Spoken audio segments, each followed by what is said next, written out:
Afghanistan claimed that it killed a top al-Qaeda propagandist last weekend, a man who was on the FBI's most wanted list. To talk about this in more detail is our foreign affairs expert, Lisa Daftari, joining me once again from Los Angeles. Lisa, why was this a big deal? It's a big deal in and of itself, of course. We've taken our eyes off of global terror, ISIS, Al Qaeda. But when you have these masterminds, you have to do the comparison of, Al Qaeda versus ISIS, how they work, how they plan. So, Al Qaeda, if you remember, was responsible for the 9/11 attacks here in the United States. They retreat and they plan on a large scale. Who knows what they were up to? So, when you take out their number two in command, that's a huge hit for an organization like that that works in a hierarchy, that works long term, that has probably been plotting and has been effective globally. ISIS, on the other hand, is more of the one-offs, the do-it-yourself type of, street jihadism. Just whoever you can get, whatever you can get. Use a car, use an axe, use a pressure cooker. So Al Qaeda is definitely much more thought out and planned. And when you take out one of their masterminds like this is something to be celebrated.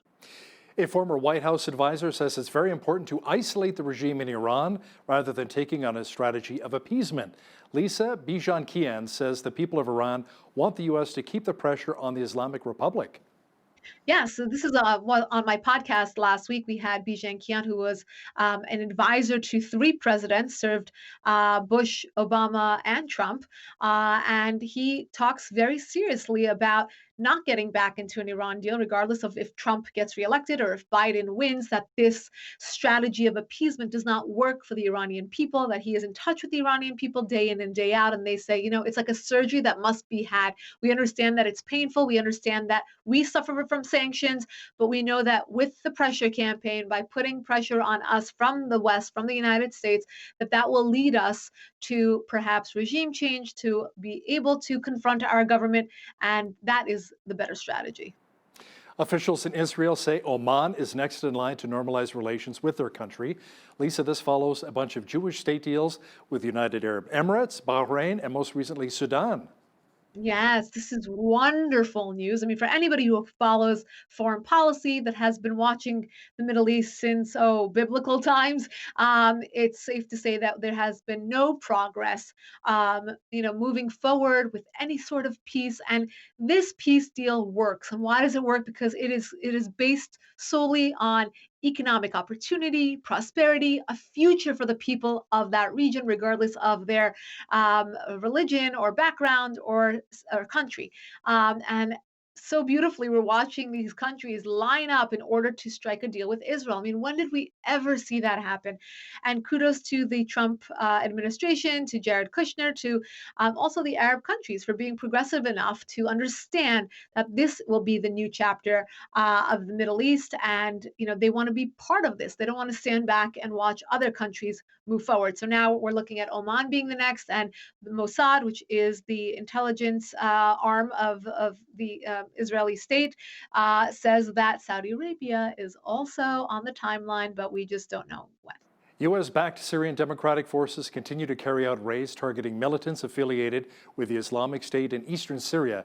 Lisa, 3 IS members were arrested in a recent raid over the weekend. Yes. So this is for anybody who criticizes the Trump administration for prematurely pulling out of Syria and saying, well, they weren't really watching as to what was going on there. The Trump administration said we will pull out of areas where we are not needed, but we will focus on areas where we are needed. And this is a great example of that. If there is an area like Eastern Syria where there is a flare up or a congregation of these ISIS fighters. Now, remember, ISIS kind of was spreading out throughout Iraq and Syria. They made their headquarters in Raqqa, Syria, and then since then they've dissolved into other areas. So now, over the weekend, the U.S. again very, very nicely, very sharply, very targeted attack took out those assets there. Thousands of people took to the streets in Iraq recently to mark 1 year since anti-government demonstrations swept the country. Lisa, police were on hand firing tear gas into central Baghdad to stop protesters from crossing bridges, and both sides reported injuries. Yeah, so more instability in Syria. You know, the country there has not seen stability since the toppling of Saddam Hussein, and that says a lot.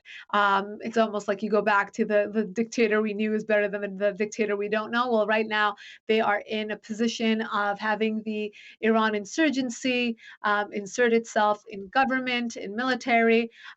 They were opposed to having Iran. Basically insert themselves, but now they are working with them because they could not get them out.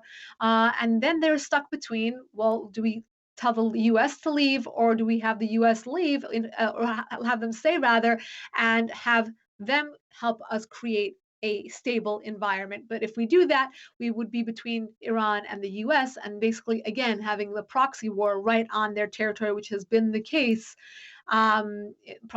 informally. It hasn't been formally stated that that is the case, but that's what's been going on there for over a decade, causing all this, these senseless deaths and more instability for that country. Yeah, over 10 years, that's definitely a long time. Pakistan's Prime Minister Imran Khan has accused French President Emmanuel Macron of attacking Islam by defending the publication of blasphemous caricatures. Tell me more about that. So, yes, the Arab world is up in arms about what Macron said when he defended the rights of people to merely show cartoons of the Prophet Muhammad. Now, obviously, this comes after a school teacher was beheaded by a teen Chechen Muslim radical terrorist. And of course, the debate comes up again. Is someone who talks about a cartoon or has a cartoon contest or shows a cartoon, should their lives be taken? Should they call jihad upon that person? I mean, um, you know, of course, the Arab world is very upset by Macron's defense of this. So I have read that in countries such as Jordan, Kuwait, and Qatar, products from France have already been pulled from the shelves. So the boycott is in effect, and other Arab countries are considering the same to retaliate against Macron's statements. Tanks have been sent to the tourist island of Zanzibar as Tanzania's strongman leader eyes indefinite rule, Lisa. Yeah, who's ever heard of any conflict in Zanzibar, right? Or at least we don't hear about it. But right now, instead of it being a tourist island, it is a place for protest. It's a place for power grabs. In that nation of Tanzania, there has been same thing that we're seeing all around the world. It's perhaps this COVID has allowed people or people in positions of leadership to do a power grab while they think nobody's looking, but people are in fact paying attention. They are filling the streets and saying you do not have indefinite rule. There was an opposition leader that was allegedly abducted. Their lives have been threatened on the side of the opposition, and now we're seeing that conflict escalate very quickly. Nigeria's chief of police has ordered the mobilization of all police resources to put an end to days of street violence and looting. A protest calling for the end of police brutality began on October the 7th. Lisa, in fact, we even had a peaceful protest and demonstration by those in our Nigerian community here in southwestern Alberta and Lethbridge who were quite concerned about the police brutality and so many lives being lost in Nigeria. Yes, and there is a similar one right in front of the New York Times building in New York City and all around the globe. I think this is something that obviously hits close to home, particularly in the West. I know here in the United States, it obviously does. And this is something that, as you said, has been going on for over a week now, and it's something that you know why are we discussing this now in 2020? I mean, it's something that should be, so common sense to all. Police are there to help us, not to crack down so brutally on individuals. And I think the issue here in the United States that we have is that it's between extremes. You talk about police brutality, which is awful and should not happen. When you look at the George Floyd video, I don't think any human being can look at that and say, no, that's a good thing that happened. No, obviously it's not. But on the extreme side, you talk about defunding the police. You talk about really pulling the teeth and muscle from those who are there and entrusted to help us.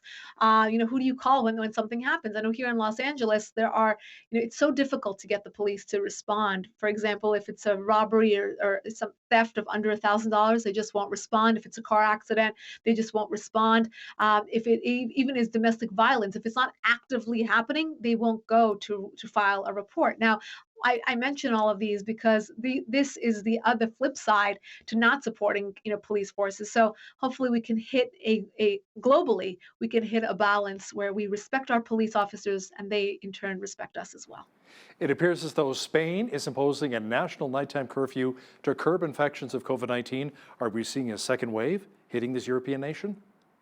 Spain is still dealing with their first wave. If you've been following that nation and they're dealing with COVID-19. They have not had proper hospital resources, ventilators, beds.